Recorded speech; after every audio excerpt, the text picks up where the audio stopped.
Hello friends, नमस्कार।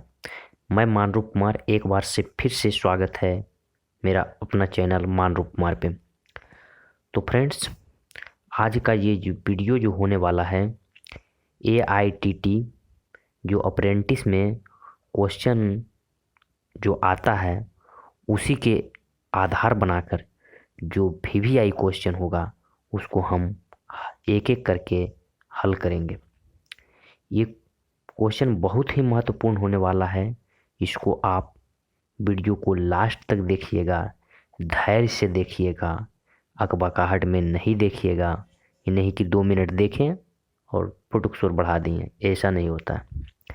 अच्छे से देखिए और पूरे धैर्य बनाकर देखिए। चलते हैं, स्टार्ट करते हैं। ये हुआ 120 नंबर का जो पहला है प्रश्न इस वीडियो का। एक खराद का कैरेज किस दिशा में चलता है? तो अक्ष के समांतर, अक्ष के लंबवत, अक्ष से किसी भी कोण पर, या अक्ष से समांतर या लंबवत। तो इसमें जो एक खराद का कैरेज, जैसे इस तरह से खराद होता है, ये खराद का बेड हुआ, ये यहाँ पर हेड स्टॉक होता है, ठीक है। यहाँ पर हेड स्टॉक होता है, यहाँ पर टेल स्टॉक होता है, ठीक है। इसमें टेल स्टॉक ही है। अब कह रहा है इसमें जो एक खराद का कैरेज, कैरेज कहाँ रहता है? यहाँ बीच में एक कैरेज है। कैरेज या तो इधर चलता है या इधर चलता है। तो ये कह रहा है एक खराद का कैरेज किस दिशा में चलता है? क्या अक्ष के समांतर चलता है, अक्ष के लंबवत चलता है, या अक्ष के किसी भी कोण पर, या तो अक्ष के समांतर या लंबवत। तो अक्ष तो ये हुआ बेड, बेड का ये अक्ष है। और कैरेज या इधर चलेगा या इधर की ओर चलेगा, ठीक है। तो ये क्या है? समांतर चल रहा है ना, इधर या इधर। तो ये क्या हो जाएगा? अक्ष के समांतर चलता है, इसलिए इसका सही आंसर जो हो जाएगा ए नंबर। अक्ष के समांतर चलता है कैरेज, ठीक है। नेक्स्ट प्रश्न है 121 नंबर। आप वीडियो को सावधानी से ध्यान पूर्वक एक एक चीज को गहन से देखते जाइए, बहुत ही मजा आएगा, समझ में पूरी तरह से आएगा। तो ये है दूसरा प्रश्न। ट्विस्ट ड्रिल के पूरी लंबाई पर बने खांचे डॉट डॉट डॉट कहलाते हैं? क्या मार्जिन कहलाते हैं, वेब्स कहलाते हैं, फ्लूट्स कहलाते हैं, या लिप्स कहलाते हैं? क्या कहलाते हैं? तो ट्विस्ट ड्रिल की पूरी लंबाई पर जो बने खांचे कहलाता है वो फ्लूट कहलाता है। क्या कहलाता है? फ्लूट्स कहलाता है, ठीक है। होता क्या है कि एक जैसे इस तरह के एक हम ड्रिल बनाने की प्रयास करते हैं, ठीक है। ये इसमें जो इस तरह के हेलिकल खांचा जो कटा रहता है इस तरह का, तो यही जो है ना इस तरह से, ठीक है, इस तरह से। तो यही जो है खांचा, जो ये खांचा जो बना हुआ है इस तरह से और इस तरह से, तो ये खांचा जो कहलाता है क्या कहलाता है? ये खांचा फ्लूट्स कहलाता है। क्या कहलाता है? फ्लूट कहलाता है, ठीक है। ये खांचा क्या कहलाता है? फ्लूट कहलाता है। तो इसलिए इसका आंसर सही हो जाएगा सी नंबर, ठीक है। नेक्स्ट प्रश्न जो है 122, इसमें कह रहा है कि डाई स्टॉक का प्रयोग किस लिए किया जाता है? क्या वर्कपीस को पकड़ने के लिए, डाई को पकड़ने के लिए, क्या आंतरिक चूड़ियाँ बनाने के लिए, या बाहरी चूड़ियाँ बनाने के लिए? तो डाई स्टॉक जो होता है, नाम ही है डाई स्टॉक। डाई स्टॉक पहले नंबर होता है किस तरह, ये देखिए। डाई स्टॉक का आकार इस तरह से होता है, एक इधर हैंडल और एक इधर हैंडल होता है, ठीक है। और इसमें इसमें जो ये डाई स्टॉक, इसमें डाई पकड़ा जाता है, यहाँ पर डाई को हम होल्ड करते हैं। तो डाई स्टॉक का प्रयोग डाई को पकड़ने के लिए किया जाता है, इसलिए इसका आंसर जो सही हो जाएगा वो बी नंबर हो जाएगा, ठीक है, डाई को पकड़ने के लिए। नेक्स्ट प्रश्न है 123, कह रहा है सेंटर पंच का पॉइंट कोण क्या होता है?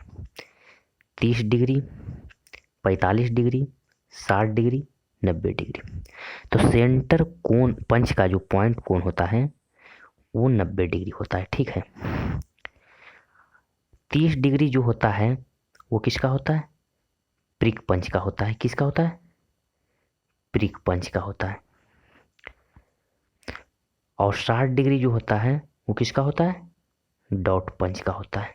डॉट पंच का होता है 60 डिग्री। तो एक होता है ऑटोमेटिक पंच। ठीक है, ऑटोमेटिक ऑटोमेटिक पंच का क्या? ऑटोमेटिक ऑटोमेटिक ऑटोमेटिक पंच का एंगल होता है, इसका एंगल 60 डिग्री भी देता है और 90 डिग्री भी देता है। ठीक है, तो ये हुआ। अब चलते हैं, एक है बेल पंच होता है। बेल पंच क्या होता है? एक होता है बेल पंच, उसका क्या कार्य है? तो बेल पंच का कार्य क्या होता है? किसी भी जॉब में सेंटर निकालने के लिए, कोई जॉब है और यहाँ पर सेंटर इसमें निकालने के लिए बेल पंच का प्रयोग करते हैं। ठीक है, चलते हैं नेक्स्ट प्रश्न की ओर। 124 नंबर 124 कह रहा है, रफ टर्निंग टूल का प्रयोग आमतौर पर कब किया जाता है? जब स्पिंडल की गति तेजी होती है, जब अधिक स्टॉक को हटाना होता है, जब अच्छी तरह परिसज्जा आवश्यक हो, जब नरम पदार्थ को टर्न करना हो। तो रफ टर्निंग टूल का प्रयोग हम तब करते हैं जब अधिक मात्रा में, क्या? अधिक मात्रा में स्टॉक को हटाना होता है। इसलिए इसका सही हो जाएगा कौन? B number. जब हम फिनिशिंग टर्निंग, अगर यहाँ रफ के टर्निंग, यहाँ रफ टर्निंग, यहाँ देता फिनिशिंग टर्निंग टूल का प्रयोग हम कब करते हैं? जब स्पिंडल की गति तेज होता है और फीड बहुत कम मात्रा में देते हैं, जिससे कि स्टॉक जो है बहुत कम मात्रा में हटता है। तो फिनिशिंग टूल का प्रयोग हम करते हैं स्पिंडल अधिक स्पीड जब होता है और स्टॉक कम मात्रा में हटता है। रफ टर्निंग टूल का प्रयोग तब करते हैं जब अधिक स्टॉक को हटाना हो और इसमें स्पीड जो होता है कम होता है। ठीक है, तो चलते हैं 125 नंबर की ओर। 125 नंबर जो है प्रश्न कर रहा है, इसमें एक छेनी के वर्कपीस में गड्ढा करने की संभावना है यदि क्या? क्लीयरेंस कोण अल्प हो, झुकाव कोण अधिक हो, रैक कोण अधिक हो, या झुकाव कोण कम हो, या झुकाव कोण कम हो। तो इसका जो सही आंसर होगा 125 का, वो होगा झुकाव कोण अधिक हो। क्या? झुकाव कोण अधिक हो। जैसे कि एक सतह है और एक छेनी यहाँ है, तो ये मान लिया एक छेनी है। ठीक है, एक छेनी है, तो इसका झुकाव कोण है जो ज़्यादा है, किसकी अपेक्षा? इस छेनी की अपेक्षा। तो ये छेनी क्या गड्ढा ज़्यादा ये छेनी करेगा या ये छेनी? तो ज़्यादा, ये छेनी ज़्यादा गड्ढा करेगा क्योंकि इसका झुकाव कोण अधिक है। ये छेनी कम गड्ढा करेगा क्योंकि ये तिरछा जाएगा, इसलिए क्योंकि इसका झुकाव कोण कम है। इसलिए यहाँ पूछ रहा है कि एक छेनी की वर्कपीस में गड्ढा करने की संभावना है यदि क्या? झुकाव कोण अधिक हो। इसलिए इसका सही आंसर जो हो जाएगा बी नंबर। नेक्स्ट प्रश्न जो है इसमें कह रहा है 126 नंबर कह रहा है, बेलनाकार सतह पर पेंच की चूड़ियाँ डॉट डॉट डॉट काट कर बनाई जाती है। क्या हेलिकल ग्रुप, या भी ग्रुप, या वर्गीय ग्रुप, या अर्धगोलाकार ग्रुप? क्या काट कर बनाई जाती है? पेंच की चूड़ियाँ। तो पेंच की चूड़ी होता है जो कह रहा है स्क्रू थ्रेड। स्क्रू थ्रेड जो होता है वो जैसे इस प्रकार का स्क्रू थ्रेड कहाँ लगा रहता है? स्क्रू थ्रेड जो होता है एक प्रकार का, ये एक मिनट, यहाँ इस प्रकार का स्क्रू थ्रेड है। ठीक है, स्क्रू थ्रेड यहाँ है और जो इस पर जो इस प्रकार का जो थ्रेड कटा होता है, क्या? इस प्रकार का जो थ्रेड कटा होता है, वो चूड़ियाँ जो बनाई जाती है वो मतलब किस तरह? हेलिकल ग्रुप या वर्गीय ग्रुप या अर्धगोलाकार ग्रुप? तो वो जो चूड़ी बनाई जाती है वो हेलिकल ग्रुप, क्या? हेलिकल ग्रुप काट कर बनाई जाती है। इस ग्रुप को क्या कहते हैं? Helical group. ठीक है, इसलिए इसका आंसर सही हो जाएगा ए नंबर, हेलिकल ग्रुप। नेक्स्ट प्रश्न है 127। 127 में कह रहा है एक सिंगल स्टार्ट चूड़ी में dot dot dot dot dot होता है। क्या होता है सिंगल स्टार्ट चूड़ी में? लीड और पिच समान होता है, लीड पिच की दुगना होता है, पिच लीड की दुगना होता है, या पिच लीड की 1/4 होता है। तो सिंगल स्टार्ट चूड़ी में होता है। जैसे देखिए इस तरह है, इस तरह थ्रेड है, इस तरह थ्रेड है। ठीक है, तो ये जो है, ये दोनों के बीच क्या, यहाँ से यहाँ तक के बीच की दूरी को क्या कहते हैं? पिच कहते हैं। ठीक है, ये दोनों के बीच की दूरी को क्या कहते हैं? पिच। तो सिंगल स्टार्ट जो सिंगल स्टार्ट चूड़ी जो होता है, सिंगल स्टार्ट यानी थ्रेड जो होता है, उसमें जो होता है पिच जो होता है लीड के बराबर होता है। क्या? पिच जो होता है लीड के बराबर होता है, यानी इसका आंसर जो सही हो जाएगा ए हो जाएगा। ठीक है, अगर पूछता कि जो डबल स्टार्ट चूड़ी है उसमें पिच जो होता है यानी लीड जो होता है पिच के दुगना होता है। अगर सिंगल स्टार्ट, जैसे कि इसमें जो ये पिच है, ये पिच इतना ही रहेगा और डबल स्टार्ट रहेगा, तो इसमें जो लीड हो जाएगा ना वो पिच के क्या हो जाएगा?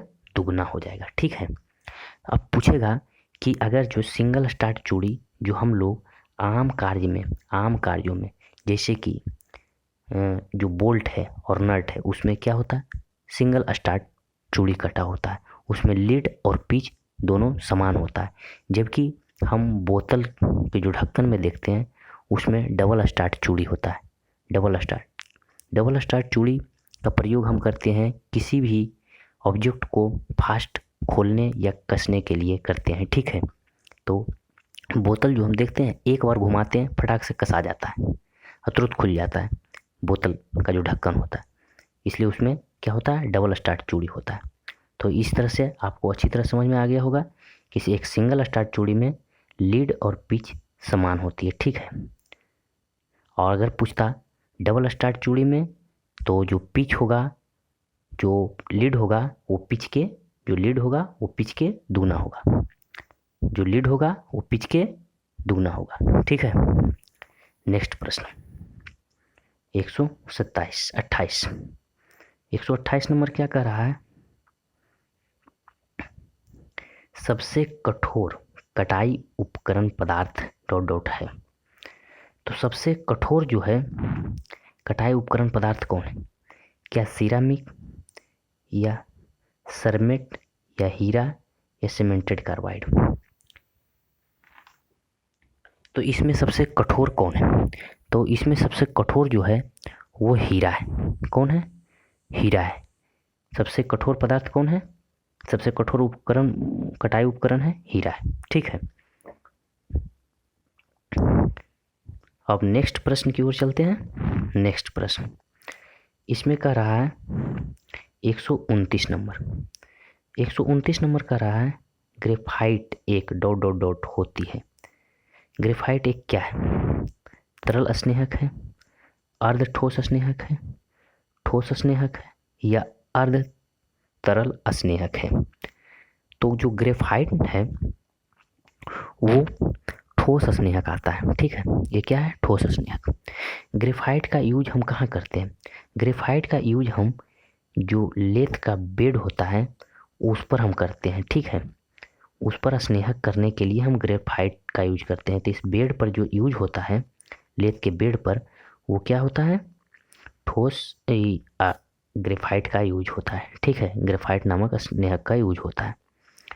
ग्रेफाइट जो पेंसिल बना होता है, पेंसिल वो का नोक जो होता है वो भी ग्रेफाइट का होता है। ठीक है, चलते हैं अगले प्रश्न की ओर। अगला प्रश्न है 130 नंबर। कह रहा है इसमें कि चिप ब्रेकर का कार्य होता है। चिप ब्रेकर का कार्य क्या होता है? बेड से चिप्पड़ को हटाना, या औजार की जीवनावधि को बढ़ाना, या चिप्पड़ को छोटे छोटे खंडों में तोड़ना, या ऊष्मा का उत्पादन कम करना। तो चिप ब्रेकर का कार्य जो है ना, चिप्पड़ के छोटे छोटे खंडों में तोड़ना चिप ब्रेकर का कार्य ही है। जैसे माइल्ड स्टील का हम अगर जो टर्निंग करते हैं तो उससे जो चिप निकलता है वो घुंघरीला चिप निकलता है। तो उस समय उस घुंघरीला चिप को तोड़ना बहुत ज़रूरी होता है, नहीं तो उसमें जो वहाँ पर कारीगर काम कर रहे हैं उसको भी नुकसान होगा और साथ साथ में मशीन के बेड को भी नुकसान ला सकता है। ठीक है, तो उस समय वहाँ पे चिप को तोड़ना बहुत ज़रूरी है। तो वहाँ चिप ब्रेकर का कार्य करते हैं, इसलिए छोटे छोटे खंडों में चिप ब्रेकर तोड़ता है। इसलिए इसका आंसर जो हो जाएगा सी नंबर हो जाएगा। ठीक है, 130 का सी।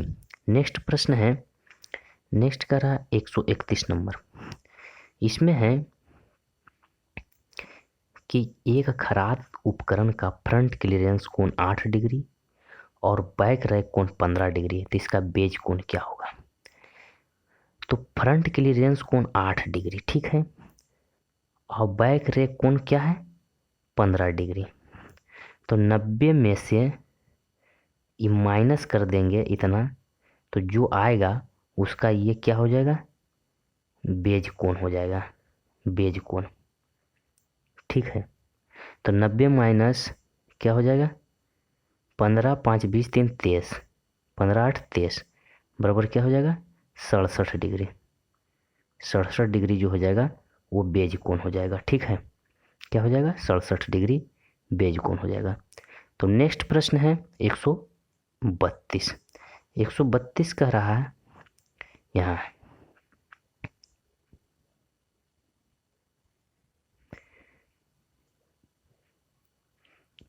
कह रहा है कटाई कारक, कह रहा है कारक जिसका कटाई गति के चुनाव पर कोई प्रभाव नहीं होता वह है, क्या है, वर्कपीस की सामग्री, उपकरण की सामग्री, वर्कपीस का व्यास या किए जाने वाला खराद कार्य। क्या होगा, जब हम क्या कटिंग करते हैं तो उस पर किस किस चीज़ का प्रभाव पड़ता है और किस किस चीज़ का प्रभाव नहीं पड़ता है। तो इसमें वही कह रहा है कि कोई प्रभाव नहीं होता। तो क्या वर्कपीस की सामग्री, अगर वर्कपीस हार्ड रहेगा तो प्रभाव निश्चित रूप से पड़ेगा। अगर हम एल्युमिनियम को टर्न करते हैं तो उसको आसानी से टर्न कर सकते हैं, वही हम कास्ट आयरन का टर्न करेंगे तो थोड़ा हार्ड है, तो इसलिए वर्कपीस की सामग्री कर रहा है तो इस पर प्रभाव पड़ेगा। उपकरण की सामग्री कर रहा है, उपकरण अर्थात जो टूल रहता है, टूल अगर जो हम हाई स्पीड स्टील टूल से करेंगे टर्निंग और एक तरह सीमेंटेड कार्बाइड टिप टूल वाला से उससे करेंगे टर्निंग, तो कौन सबसे फास्ट काम करेगा। तो सबसे जल्दी काम करने के लिए हम सीमेंटेड कार्बाइड टिप टूल का यूज करेंगे, तो उस पर भी उपकरण की सामग्री पर भी प्रभाव पड़ता है। वर्क पीस का व्यास, यहाँ वर्क पीस का व्यास है, तो वर्क पीस का जो व्यास है इतना मोटा हो या इतना मोटा, उससे हमको कोई फर्क नहीं पड़ता है। और नेक्स्ट है चौथा, किए जाने वाला खराद कार्य। अगर जो हम टर्निंग कर रहे हैं तो ज़्यादा स्पीड रखेंगे, वही हम नर्लिंग करेंगे तो हम कम स्पीड रखेंगे, तो इस पर भी प्रभाव पड़ता है। परंतु वर्क का व्यास जो है उस पर कोई प्रभाव नहीं पड़ेगा। ठीक है, इसलिए इसका जो सही आंसर हो जाएगा वो सी नंबर आंसर सही हो जाएगा। अगला प्रश्न है 133 नंबर। 133 का रहा है कि एक कोणीय वर्कपीस पर प्लास्टर किया जाना है, इसे डॉट डॉट डॉट पर लगाया जाता है, क्या थ्रिज या चक पर, क्या कोलिट पर, या केंद्रों के बीच, या फेस प्लेट पर। किस पर हम लगाते हैं, एक कोणीय वर्कपीस पर प्लास्टर किया जाना, इसे किस पर हम लगाएंगे, थ्रिज या चक पर, कोलिट पर, केंद्रों के बीच, या फेस प्लेट पर। तो जब भी एंगुलर वर्कपीस रहेगा, एंगुलर वर्कपीस कहने का अर्थ है कि जिसमें जो एंगुलर वर्कपीस का यूज हम जो करते हैं, जो जिस पर होल्ड करना है, एंगुलर वर्कपीस को होल्ड करते हैं, तो वो हम किस पर करते हैं, फेस प्लेट पर करते हैं। किस पर करते हैं, फेस प्लेट पर करते हैं। थ्री जा चक पर हम जो करेंगे वो राउंड या जो जिसमें ट्रेंगुलर रहेगा उसको हम कर सकते हैं, ठीक है। पर एंगुलर जो वर्क पीस रहेगा उसको हम किस पर होल्ड करेंगे, तो फेस प्लेट पर, ठीक है। इसलिए इसका आंसर जो सही हो जाएगा फेस प्लेट। अगला प्रश्न जो है 134 नंबर, इसमें है कह रहा है जब मूल आयाम में एक तरफ टॉलरेंस दी जाती है तो यह डॉट डॉट कहलाता है। एक पक्षीय टॉलरेंस, द्विपक्षीय टॉलरेंस, त्रिपक्षीय टॉलरेंस या कोई टॉलरेंस नहीं। तो जब एक तरफ टॉलरेंस दिया जाएगा तो उसको एक पक्षीय टॉलरेंस कहा जाएगा, यानी यूलेटरल टॉलरेंस। जैसे मान लिया ये है 15, ठीक है। इस पर जो टॉलरेंस दिया प्लस 0.5 mm का, अगर वही 15 है और उस पर प्लस माइनस 0.5 का दिया तो ये हो जाएगा जो द्विपक्षीय टॉलरेंस, परंतु ये जो होगा एक पक्षीय टॉलरेंस। इसलिए एक तरफ टॉलरेंस ये सिर्फ प्लस दिया है, इसलिए एक पक्षीय टॉलरेंस। इसलिए इसका जो आंसर हो जाएगा एक तरफ टॉलरेंस यहाँ दिया गया, इसलिए एक पक्षीय टॉलरेंस कहलाएगा, ठीक है। नेक्स्ट प्रश्न है 135। 135 कह रहा है एक खुरचने की औजार स्क्राइबर का बिंदु कोण क्या होता है, यानी what is the point angle of A scriber. Scriber का पॉइंट एंगल क्या होता है, 5 से 10 डिग्री, 12 से 15 डिग्री, 30 डिग्री या 15 डिग्री, ये 60 डिग्री क्या होता है। तो एक खुरचने वाला औजार जो होता है यानी स्क्राइबर, उसका पॉइंट एंगल जो होता है क्या होता है, 12 से 15 डिग्री होता है, ठीक है। इस तरह रहता है, ये है ये इस तरह, ठीक है। तो यही जो होता है ये, तो ये जो एंगल है ना, ये एंगल यही जो होता है 12 से 15 डिग्री होता है। क्या होता है, 12 से 15 डिग्री। तो इसलिए आंसर, इसका आंसर जो हो जाएगा सही बी नंबर। कहेगा स्क्राइबर जो होता है कितना एंगल पर हम इसको यूज करते हैं, तो जिससे ये इस तरह से सतह है, इसका जो हम यूज इस तरह करेंगे एक स्क्राइबर लेके, तो ये जो हाथ में पकड़ के यूज करेंगे यहाँ पर 30 डिग्री से क्या 35 डिग्री पर, 30 डिग्री से 35 डिग्री पर पकड़ के हम यूज करते हैं, ठीक है। अगर वही पूछेगा इसका पॉइंट एंगल कितना होता है, तो इसका जो पॉइंट एंगल होता है वो 12 से 15 डिग्री होता है, ठीक है। अगला प्रश्न है 136 नंबर, इसमें कह रहा है कि एक मीट्रिक माइक्रोमीटर में थिम्बल का एक पूरा चक्कर डॉट डॉट डॉट आगे बढ़ता है।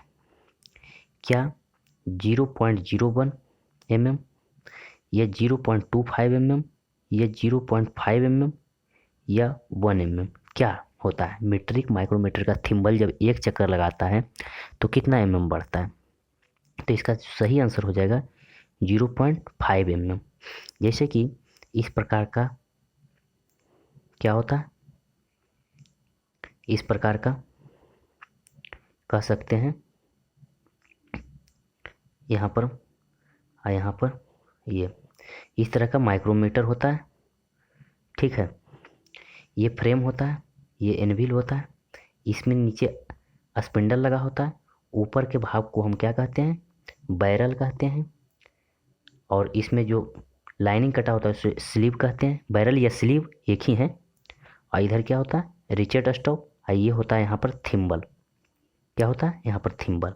तो यहीं पर जो कटा होता है इस तरह से, उसी जब एक चक्कर लगाता है, ये 50 भागों में होता है, और जब एक चक्कर पूरा लगाता है तो 0.5 mm आगे बढ़ता है, ठीक है। तो 0.01 mm के 50 बराबर बराबर भाग में कटल रहता है। और यही जब 50 बार 0.01 mm जब एक चक्कर घूमता है तो 0.1 गुनी 50 से अगर हम गुना करते हैं इसको तो कितना हो जाएगा 0.5 mm, ठीक है।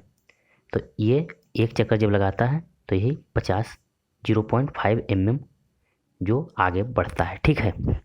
अगर पूछेगा मीट्रिक माइक्रोमीटर का लिस्ट काउंट कितना होता है, तो इसका लिस्ट काउंट 0.01 1 mm, ठीक है, 0.01 mm। अगला प्रश्न है 137 नंबर। इसमें कह रहा है टेपर सैंक ड्रिल को डॉट डॉट डॉट के माध्यम से मशीन स्पिंडल से हटाया जाना चाहिए। तो टेपर सैंक ड्रिल को क्या ड्रिफ्ट के माध्यम से हटाना चाहिए, रेती के टैंक के माध्यम से, पंच से, हथौड़ा से? तो टेपर सैंक को जो होता है वो ड्रिफ्ट के माध्यम से हटाया जाता है, ठीक है। क्या ड्रिफ्ट एक तरह से इस तरह का होता है, इसमें इस तरह से त्रिभुजाकार का ही होता है लगभग। इसमें जब हम टेपर सैंक में जब इस ड्रिफ्ट को मारते हैं तो अपने आप जो स्पिंडल बाहर निकल आता है, ठीक है। तो इसलिए ड्रिफ्ट के माध्यम से टेपर सैंक ड्रिल को ड्रिफ्ट के माध्यम से स्पिंडल से निकालते हैं, ठीक है। अगला प्रश्न है 138 नंबर। 138 कह रहा है कि सामान्यतः प्रयोग होने वाला लोहा आरी का ब्लेड डॉट डॉट डॉट लंबा होता है। कितना लंबा होता है? क्या 100 mm, 150 mm, 200 mm, 250 mm? तो सामान्यतः जो हम हेक्सा ब्लेड यूज करते हैं वो 250 mm का यूज करते हैं, ठीक है। सामान्यतः 250 mm का यूज होता है। हेक्सा ब्लेड जो होता है, अगर जो हेक्सा ब्लेड जब हम कटिंग करते हैं हेक्सा ब्लेड से, क्या हेक्सा ब्लेड से जब कटिंग करते हैं तो उसका जो दांत होता है ना आगे की ओर होता है। क्या होता है? दांत आगे की ओर रहता है, ठीक है। जब हम कटिंग करते हैं तो उसका दांत आगे की ओर होना चाहिए, ठीक है। नेक्स्ट प्रश्न है 139। 139 कह रहा है, क्या कह रहा है? वह खराद भाग जिसका प्रयोग कट की गहराई देने के लिए किया जाता है। क्या कट की गहराई देने के लिए किसका प्रयोग करते हैं खराद में? क्या टॉप स्लाइड का, क्रॉस स्लाइड का, कंपाउंड स्लाइड का, या समायोजित करके खुद औजार यानी tool itself bye adjusting it, यानी समायोजित करके खुद औजार, किसका प्रयोग हम करते हैं कट की गहराई देने के लिए? तो कट की गहराई देने के लिए हम क्रॉस स्लाइड का यूज करते हैं, ठीक है। किसको यूज करते हैं? Cross slide. जैसे में कि यहाँ हम एक लेथ का चित्र बनाते हैं। ये एक प्रकार का क्या है, ये हेड स्टॉक इधर है, इधर जो है टेल स्टॉक है, ठीक है। यहाँ पर कैरेज है, ठीक है। कैरेज के ऊपर क्रॉस स्लाइड होता है। क्रॉस स्लाइड हमेशा लंबवत की ओर चलता है, इधर की उधर। जब इसमें कोई जॉब बंधा है तो इसमें हम फीड देंगे, क्या देंगे? ये कैरेज को हम इधर लाएं, ये कैरेज को यहाँ लाएं, और उसके बाद जब इधर से फीड देंगे तो क्रॉस स्लाइड से ही फीड दिया जाता है। तो कह रहा है यहाँ पर कि वह खराद भाग जिसका प्रयोग कट की गहराई, तो कट की गहराई देंगे तभी तो जॉब में कटिंग होगा। तो कट की गहराई किसे देंगे? क्रॉस स्लाइड से देंगे। क्रॉस स्लाइड जो है लंबवत चलता है, ठीक है, और कैरेज जो है पैरेलल चलता है, ठीक है। तो हम कट की गहराई देने के लिए क्रॉस स्लाइड का प्रयोग करेंगे, ठीक है। अगर वही पूछता कि हमको टर्निंग करना है जॉब पे, टर्निंग करने के लिए किसका प्रयोग करेंगे हम? तो टर्निंग करने के लिए हम सिर्फ और सिर्फ कैरेज का प्रयोग करेंगे, ठीक है। कैरेज क्योंकि होता है वो समांतर चलता है, ठीक है। तो अगला प्रश्न है 140 नंबर। सिंगल पॉइंट टूल से खराद पर आंतरिक चूड़ियां काटने के दौरान dot dot dot single point tool से खराद पर आंतरिक चूड़ियां काटने के दौरान स्पिंडल गति डॉट डॉट होनी चाहिए। क्या होनी चाहिए? प्लेन टर्निंग ऑपरेशन के लिए होने वाली गति से कम होनी चाहिए, या प्लेन टर्निंग ऑपरेशन के लिए होने वाली गति से अधिक, या प्लेन टर्निंग ऑपरेशन के लिए होने वाली गति के समान, या निश्चित रूप से कहना मुश्किल। क्या होगा? तो इसमें जो होगा सिंगल पॉइंट टूल से हम किसी भी खराद पर आंतरिक चूड़ी काट रहे हैं तो प्लेन टर्निंग ऑपरेशन के लिए होने वाली गति से कम होना चाहिए। जब भी हम प्लेन टर्निंग करते हैं, अगर चूड़ी काट रहे हैं तो उसका स्पीड से हमेशा चूड़ी जब काटते हैं तो स्पीड कम रख के चूड़ी काटा जाता है। जब टर्निंग करते हैं तो टर्निंग में स्पीड अधिक रहता है ताकि फिनिश अधिक हो। अगर चूड़ी हम काट रहे हैं तो उसमें यानी थ्रेडिंग कर रहे हैं तो उसमें हम क्या स्पीड कम रखते हैं, इसलिए इसका आंसर सही हो जाएगा ए नंबर। क्या हो जाएगा? प्लेन टर्निंग ऑपरेशन के लिए होने वाली गति से कम। ठीक है, अगला प्रश्न है 141 नंबर। इसमें कह रहा है यदि उत्कृष्ट पृष्ठ फिनिश प्राप्त करनी हो तो टर्निंग के दौरान क्या किया जाना चाहिए? क्या गति और फीड दोनों बढ़ाना चाहिए, गति और फीड दोनों कम करना चाहिए, गति बढ़ाना और फीड कम करना चाहिए, गति कम करना और फीड बढ़ाना चाहिए? तो इसके पिछले वाले प्रश्न में हम बताए थे कि जब भी हम फिनिशिंग प्राप्त लाते हैं, फिनिशिंग प्राप्त करना है तो फिनिशिंग प्राप्त करने के लिए गति को बढ़ाना है और फीड को कम करना है। ठीक है, जब स्पीड से स्पिंडल जो तेज़ी से घूमेगा तो उसके साथ जॉ भी तेज़ से घूमेगा, और उस समय जब तेज़ से घूमेगा तो फीड हल्का सा देकर टर्निंग किया जाता है। उस समय क्या होता है? फिनिशिंग बहुत काफ़ी आ जाता है। तो इसलिए उत्कृष्ट फिनिश प्राप्त करने के दौरान जो होता है गति को बढ़ाना चाहिए और फीड को कम करना चाहिए, इसलिए इसका आंसर सी नंबर सही हो जाएगा। ठीक है, और 142 नंबर अगला प्रश्न है।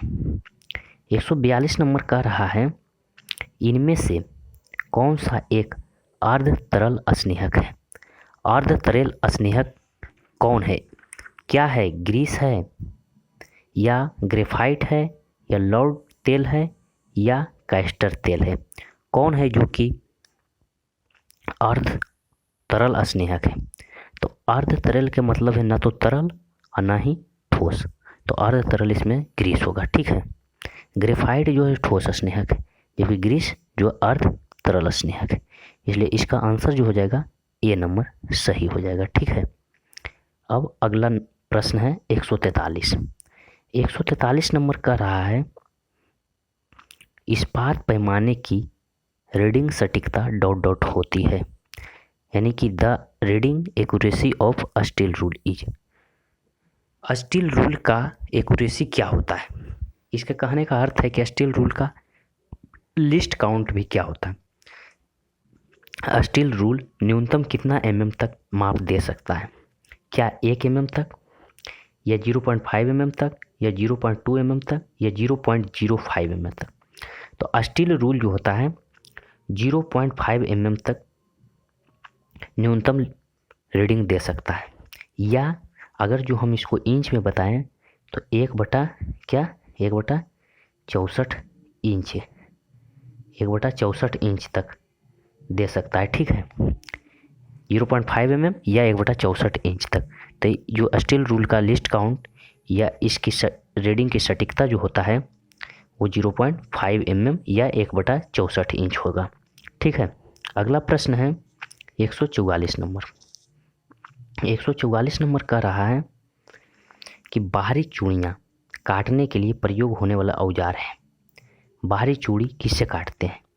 एंड मिल से या टैप से या डाई से या स्टॉक से? तो बाहरी चूड़ी काटने के लिए हम डाई का यूज करते हैं। ठीक है, जब हम बोल्ट है, क्या ये बोल्ट है, इस पर जो चूड़ी कटा होता है, इस पर जो चूड़ी कटा होता है, इस पर जो चूड़ी कटा होता है इसको हम डाई से काट सकते हैं। ठीक है, डाई से काट सकते हैं। अगर वही पूछता कि नट पर चूड़ी काटना, तो नट पर जो चूड़ी होता है वो टैप से कटता है, यानी अंदरूनी चूड़ी काटने के लिए हम किसका यूज करेंगे? अंदरूनी चूड़ी काटने के लिए टैप का और बाहरी चूड़ी काटने के लिए डाई का। ठीक है, इसलिए बाहरी चूड़ी काटने के लिए हम किसका यूज करेंगे? डाई का। अंदरूनी चूड़ी काटने के लिए किसका प्रयोग करेंगे? टैप का। ठीक है, तो दोनों जान गए टैप और डाई के बारे में। अगला प्रश्न है 145 नंबर। 145 नंबर का रहा है वर्क के प्रत्येक चक्कर के दौरान वर्क के साथ टूल द्वारा तय की गई दूरी डॉट डॉट डॉट के नाम से जाना जाता है। किस नाम से जाना जाता है? क्या फीड के नाम से, लीड के नाम से, गति के नाम से या पिच के नाम से? तो यहाँ कह रहा है वर्ग के प्रत्येक चक्कर के दौरान, जब एक चक्कर इस तरह से, क्या एक चक्कर इस तरह से जब घूमा और उसके साथ जो टूल जो दूरी की तय किया उसको क्या कहेंगे? फीड कहेंगे, लीड कहेंगे, गति कहेंगे, पिच कहेंगे।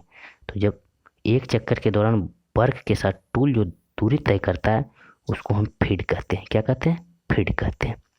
ठीक है, फीड कहते हैं। अगला प्रश्न है 146 नंबर। 146 नंबर कह रहा है कि एक 50 mm क्या कर रहा है? क्या कर रहा है? एक 50 mm, एक मिनट,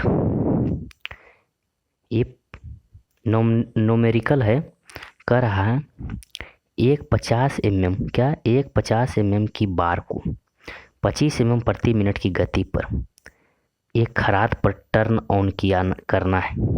आरपीएम ज्ञात करें। क्या कर रहा है? आरपीएम निकालना है।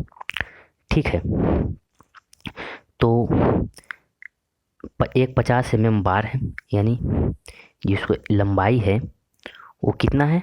50 mm। एक डायमीटर जो है कितना है? डायमीटर 50 mm, यानी डी बराबर 50 mm। ठीक है, अब कर रहा है 25 मीटर प्रति मिनट, यानी जो इसका जो कटिंग स्पीड है वो कितना है? यानी कटिंग स्पीड जो है वो 25 मीटर प्रति मिनट है। ठीक है, 25 मीटर प्रति मिनट है। और गति पर एक खराद पर टर्न ऑन किया जाना है। आरपीएम ज्ञात करें। तो पहले नंबर आरपीएम निकालने के लिए आरपीएम निकालने का सूत्र क्या होता है? आरपीएम निकालने के लिए सूत्र होता है आरपीएम आरपीएम बराबर होता है, क्या होता है? आरपीएम बराबर होता है कटिंग स्पीड। क्या होता है? कटिंग स्पीड गुनी 1000। आरपीएम बराबर कटिंग स्पीड गुनी 1000 बटा पाई गुनी क्या होता है? डी। पाई गुनी डी। तो कटिंग स्पीड कितना है? 25। कितना है? 25। तो यहाँ लिख दिए हम 25 बटे 1000, और पाई का मान कितना है? 22/7। तो 22 यहाँ और 7 जो हो जाएगा ऊपर चल जाएगा। ठीक है, अगुनी डी कितना है? 50। ठीक है, अब इसको 0 से 0 कट गया, 5 20 100 20। अब 20 गुनी 25 गुनी 7, क्या 20 गुनी 25 गुनी 7 को हम जब गुना करेंगे तो कितना आ जाएगा? लगभग 3500 आ जाएगा। ठीक है, कितना आ जाएगा? 3500। अब बट्टे कितना हो जाएगा? 22। जब इसको हम काटेंगे तो आ जाएगा 159। कितना आ जाएगा? 159। ठीक है, 159 आ जाएगा। तो इसका आरपीएम जो हो जाएगा कितना, क्या हो जाएगा? 159 आरपीएम हो जाएगा, सी नंबर। ठीक है, नेक्स्ट प्रश्न है 147। यहीं तक था, समाप्त हो गया। ये लास्ट प्रश्न था, अब ख़त्म हो गया। तो दोस्त, ये वीडियो अगर लास्ट तक आप बने हुए थे और लास्ट तक देखें तो आपको ये वीडियो कैसा लगा आप ज़रूर हमें बताएं। अगर अच्छा लगा तो कमेंट में ज़रूर लिखें वेरी गुड, जिससे हमको मनोबल बढ़ता है और आगे वीडियो बनाने का अच्छा मन करता है और मेहनत से हम प्रयास करते हैं बनाने के लिए। ठीक है, तो आज के लिए इतना ही, और वीडियो को शेयर कर दीजिएगा, और चैनल पर अगर पहली बार आए हैं तो सब्सक्राइब कर लीजिएगा, ताकि आने वाले हर वीडियो का नोटिफिकेशन आपको मिलता रहेगा। ठीक है, तो आज के लिए इतना ही। Thank you.